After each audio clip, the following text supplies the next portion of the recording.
역사 왜곡 시리즈 종합편. 역사 왜곡 첫 번째 사례 마지막 수업. 프랑스 작가 알퐁스 도데의 소설 마지막 수업을 보면 프로이센 프랑스 전쟁에서 프랑스가 전쟁에 패해 불쌍한 알자스 로렌 사람들이 더 이상 프랑스어 수업을 못 받게 되는 장면이 나온다. 그런데 사실대로 말하자면 알자스 로렌 지방은 원래 독일 땅으로 베스트팔렌 조약으로 프랑스가 병합했던 곳이다. 이 지역 사람들 대부분은 독일계로 원래 독일어를 사용하고 있었다. 이건 마치 1945년 일본의 패망으로 그동안 조선에서 일본어를 가르치던 일본인 선생이 조선 학생들에게 마지막 수업을 하는 것과 마찬가지 상황인 것이다. 그럼에도 불구하고 소설 내용은 더 이상 프랑스어 수업을 받지 못하는 것을 매우 안타깝게 여기는 것으로 서술되어 있다. 이는 프랑스 극우주의 쇼비니스트였던 알퐁스 도데의 시각으로 소설이 써졌기 때문이다. 알퐁스 도데는 프랑스 남부 리옹 사람으로 알자스 로렌 지방을 잘 알지 못했으며 단지 보불 전쟁으로 조국인 프랑스가 알자스 로렌 지방을 독일에 빼앗긴 것에 분노해 이런 소설을 창작했을 뿐이다. 소설이나 영화 등을 무턱대고 사실로 받아들이는 것이 얼마나 큰 실수인지 잘 보여주는 사례다. 역사 왜곡 두 번째 사례 사운드 오브 뮤직. 1938년 독일군은 오스트리아를 점령한다. 베르사유 조약은 독일과 오스트리아의 합병을 엄격히 금지하고 있었지만 연합국 중 누구도 이에 항의하지 않았다. 사운드 오브 뮤직이라는 영화를 보면 독일군이 오스트리아로 진군해 오자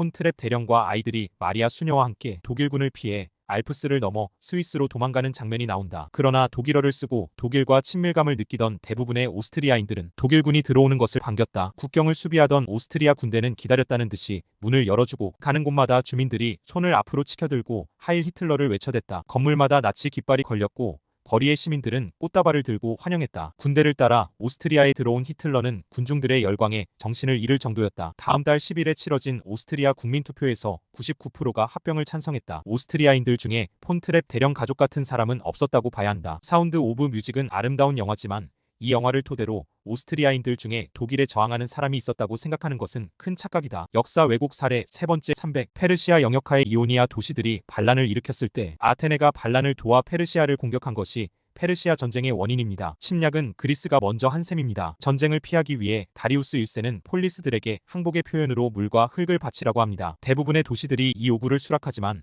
아테네와 스파르타는 거절하고 사절단을 죽여버립니다. 이렇게 발발한 1차 전쟁은 마라톤 전투에서 그리스군이 승리하면서 끝이 납니다. 영화 300의 배경이 되는 제2차 페르시아 전쟁은 10년 후 다리우스 1세의 아들 크세르크세스가 그리스 원정에 나섰을 때인데 영화와 달리 300명의 스파르타인들만 싸운 게 아니라 1000여 명의 동맹군도 함께 싸웁니다. 또한 페르시아인들은 흑인들이 아니라 백인들이었고 이들은 그리스보다 발달된 문명국 사람들이었습니다. 당시 스파르타는 극소수의 귀족들이 다수의 이민족을 무단 통치하는 병영국가였던 반면 페르시아는 제국 내의 여러 민족, 종교, 문화가 평화롭게 공존한 문명국가였습니다. 문명국 군대가 촌동 내 야만족들과 싸우다가 조금 고전한 게 역사적 진실에 가깝습니다. 역사 왜곡 네 번째 사례 아라비아의 로렌스. 영국인 장교 로렌스는 1차 세계대전 당시 오스만 제국에서 독립하려는 아랍인들을 이끌고 전쟁에 승리해 아랍인들의 존경을 받는다. 그러나 영국이 약속을 어기고 아랍인들의 독립을 인정해주지 않자 회의를 느껴 영국으로 돌아와 오토바이 사고로 죽는다. 이게 아라비아의 로렌스라는 영화의 줄거리다. 이 영화는 로렌스의 저서에 기초한 이야기들이다. 그런데 정작 아랍 사람들은 영화 속의 역할을 한 로렌스를 알지 못한다. 영화에서는 로렌스가 군대를 이끌고 영웅처럼 싸우지만 실제 반란을 이끈 것은 당연히 아랍 지도자들이었다. 원래 고고학자로 아랍어를 안다는 이유로 정보장교와 외교관이 된 로렌스가 아랍 군대를 이끌고 싸웠다는 건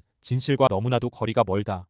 그럼에도 불구하고 로렌스가 죽기 전 쓴 책으로 인해 아랍 반란의 모든 공로가 그에게 돌아가 버린다. 아랍인들에게 로렌스는 유대국가 건국을 약속한 벨푸어 선언을 받아들이라고 윽박지른 영국 외교관으로서만 기억될 뿐이다. 서구 우월주의가 만든 아라비아의 로렌스는 명백한 역사 왜곡이자 아랍인들에 대한 모독이다.